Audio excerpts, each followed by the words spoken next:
Shri Madhav club के प्रतिष्ठापूर्ण चुनाव में शहर के समाज सेवी और व्यवसायी विजय जैन ने भी दावेदारी जताई है। क्लब के प्रति पॉजिटिव विचारों के साथ विजय जैन मैदान में आए हैं। उज्जैन के श्री माधव क्लब में प्रतिष्ठापूर्ण चुनाव 26 मार्च को होंगे, जिसमें दोपहर 2 बजे से शाम 7 बजे तक मतदान होगा।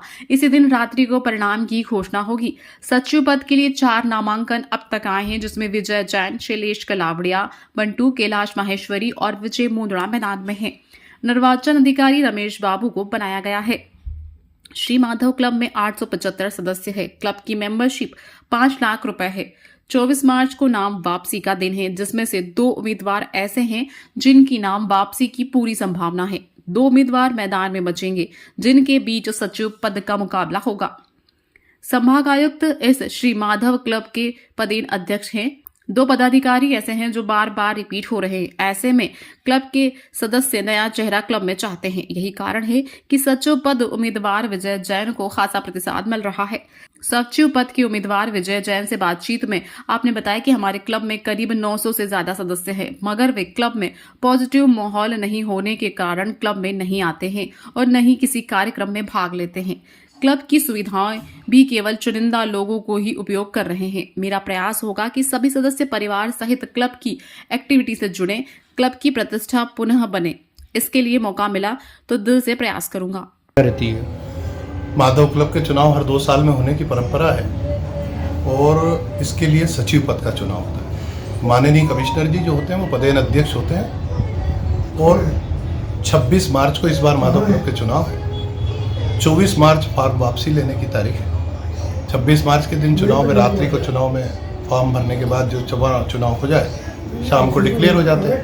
वो व्यक्ति अगले 2 साल के लिए माधव क्लब के विकास के लिए, माधव क्लब को एक नई दिशा देने के लिए, एक नई सोच देने के लिए, एक नया आयाम स्थापित करने के लिए चुना जाता है। मेरे भूतपूर्व सेक्रेटरी भी कई बार सचिव बन चुके हैं, परंतु मुझे लगता है कि माधव क्लब में समुचित व्यवस्था जो हो सकती थी वो किन्हीं कारणों से हुई, वो मुझे नहीं पता, पर हम बहुत बेहतर कर सकते हैं और ये बेहतर करने के लिए एक नई ऊर्जा, एक नई सोच को आना ही पड़ता है। परिवर्तन प्रकृति का नियम है, मेरा नहीं।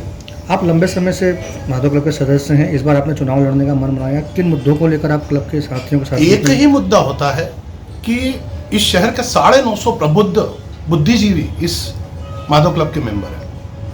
कंटिन्यूस रूप में मैं आपको सच बताऊं या ना बताऊं, पर पूरा शहर जानता है कि 50 या 60 या 70 लोग आते हैं, जबकि सुविधाओं के नाम पे माधव क्लब में स्विमिंग पूल भी है, जिम भी है, बार भी है, रेस्टोरेंट भी है, अन्य सारे स्पोर्ट्स हैं, बिलियर्ड्स है, स्नूकर है, स्क्वाश है, क्रिकेट का टर्फ है, बहुत बढ़िया पार्किंग है। लेकिन ये सब व्यवस्था करने के लिए जिस प्लानिंग और जिस सोच की आवश्यकता थी वो नहीं थी। 950 मेंबर में से वो 50 या 60 ही आते हैं, बाकी के 900 क्यों नहीं आ पाते?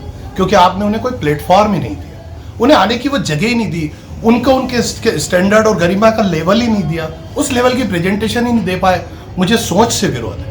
अगर आपकी सोच सही होती तो शायद आप पिछले 5 या 10 सालों में वो सब कुछ कर सकते थे जो मैं आज कह रहा हूँ। आप लोग ताकतवर, समझदार है, सभी लोग समझदार है, 950 ही समझदार है, 950 ही अच्छे लोग हैं।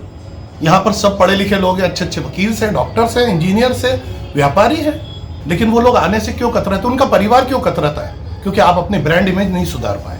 अगर आप अपनी ब्रांड इमेज सुधार देते तो शायद माधव क्लब आज इस शहर का सबसे सुंदर क्लब होता। ऐतिहासिक धरोहर है, 100 बरस पुराना है। 100 बरस की जो धरोहर है उसको आज तक आप लोगों को दिखा ही नहीं पाए कि ये क्या है। यहाँ पे हम अच्छे काम भी कर सकते हैं, हम सत्संग करा सकते हैं, हम भागवत जी करा सकते हैं, हम सुंदरकांड करा सकते हैं, हम सामाजिक कार्यक्रम करा सकते हैं, हम पारिवारिक कार्यक्रम करा सकते हैं, हम सेवार्थ करा सकते हैं, हम लायंस क्लब के लोगों को जगह दे सकते हैं ताकि वो यहाँ पे लोगों को आए। इनपुट तो तभी आएगा जब आप इनपुट का प्लेटफॉर्म दो, और आपने अगर इनपुट का प्लेटफॉर्म नहीं दिया तो मेरा विरोध है।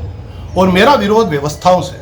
मैं बहुत साधारण सदस्य हूँ माधव क्लब का, पर मैं ये जानता हूँ कि यहाँ की व्यवस्था समुचित नहीं कर पाया कोई भी, तो मैं व्यक्ति विरोधी नहीं हूँ, मैं व्यवस्था विरोधी हूँ।